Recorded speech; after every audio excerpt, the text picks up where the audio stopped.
One of President Trump's newest allies in the House said Wednesday night that she will file articles of impeachment against Joseph Biden on January 21, his first day in office, for abuse of power.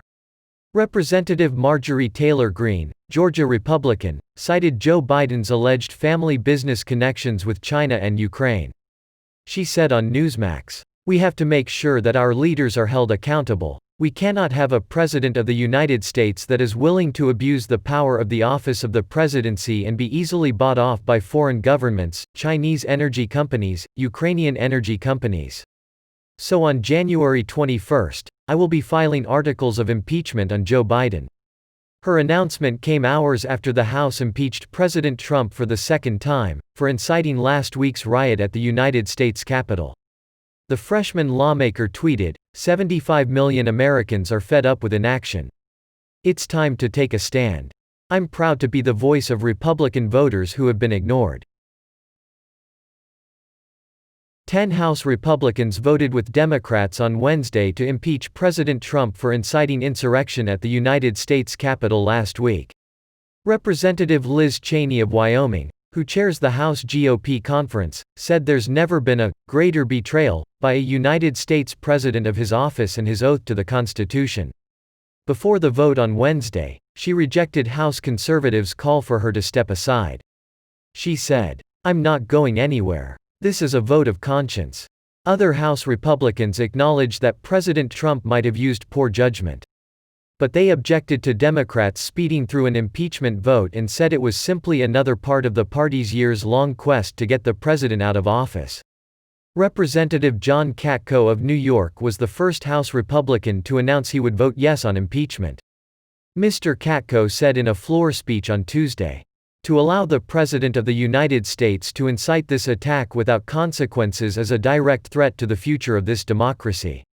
Representative Jamie Herrera Butler of Washington said in a floor speech on Wednesday that neither Mr. Trump nor Joseph Biden is the enemy. She said, "Truth sets us free from fear. With truth comes love, and we could use that right now. My vote to impeach our sitting president is not a fear-based decision. I am not choosing a side, I'm choosing truth. It's the only way to defeat fear." Representative Dan Newhouse of Washington said on the House floor on Wednesday that Democrats are responsible for failing to call out violent protesters last year, just as Republicans are responsible for failing to speak out before the president's remarks last week. Mr. Newhouse said, "There is no excuse for President Trump's actions. The president took an oath to defend the Constitution against all enemies, foreign and domestic. Last week there was a domestic threat at the door of the Capitol and he did nothing to stop it." The other House Republicans who voted yes are Anthony Gonzalez of Ohio, Adam Kinzinger of Illinois, Peter Meyer of Michigan, Tom Rice of South Carolina, Fred Upton of Michigan, David Valadao of California. No House Republicans voted to impeach President Trump in December 2019. The Democrat-led House voted then to impeach Mr. President for abusing his power by strong-arming Ukraine to dig up dirt on Biden and then obstructing the investigation into his conduct. The GOP-led Senate voted to acquit the president in February 2020. Joe Biden will no longer be taking an Amtrak train to Washington for his inauguration because of security concerns, a person briefed on the decision told the Associated Press on Wednesday. Joe Biden's decision reflects growing worries over potential threats in the Capitol and across the United States in the lead-up to Biden's January 20 inauguration.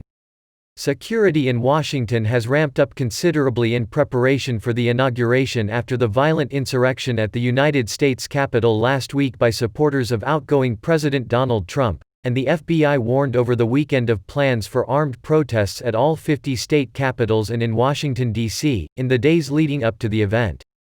The person briefed on Biden's decision spoke on condition of anonymity to discuss internal matters.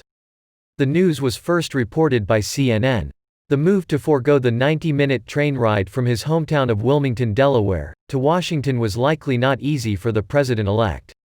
Biden's preference for riding the train during his 36-year Senate career was such a central part of his public persona that he rode Amtrak home on his final day as vice president, and he used a train tour through Ohio and Pennsylvania during the presidential campaign as part of an effort to appeal to blue-collar workers. Biden became known for riding the train starting from his very earliest days in the Senate, when he made a point to return home nearly every night to help raise his young sons after his wife and young daughter died in a car accident in 1972. His embrace of Amtrak, and the friends he made among the train conductors and staff as a regular, was featured in a short film that aired during the Democratic National Convention last August. The train ride is not the only security-related development surrounding the inauguration. On Wednesday, Biden received a briefing from FBI officials, the Secret Service and his national security team about the potential for additional violence in the coming days.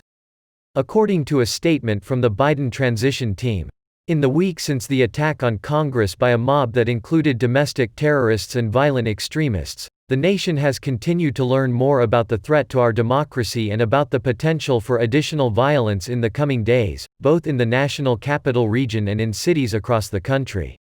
This is a challenge that the president-elect and his team take incredibly seriously.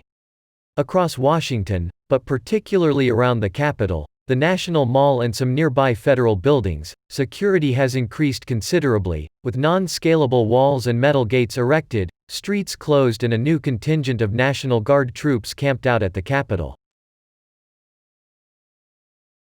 Speaker Nancy Pelosi said Wednesday she wants to impose new rules that would slap a $5,000 fine on lawmakers who refuse to go through new metal detectors on their way to the chamber floor. A second offense would be charged $10,000. She said the rules change will be put up for a vote once House lawmakers come back to town for the inauguration. Mrs. Pelosi had the metal detectors installed this week, in the wake of last week's assault on the Capitol by pro-Trump forces. Republicans said it was done without their consent, and a number of them complained Tuesday as they encountered the detectors, manned by police, for the first time. Mrs. Pelosi, though, said abiding by her policy was a way of honoring the police who protected the House during the assault. She said, "Sadly, just days later, many House Republicans have disrespected our heroes by verbally abusing them and refusing to adhere to basic precautions keeping members of our congressional community, including the Capitol Police, safe. The fines would be automatically deducted from lawmakers' pay." Representative Rodney Davis, the top Republican on the House Administration Committee, which oversees Capitol Hill operations, said this week that erecting the detectors and manning them with police means there are fewer officers protecting the perimeter of the Capitol, where he said the real threat lies.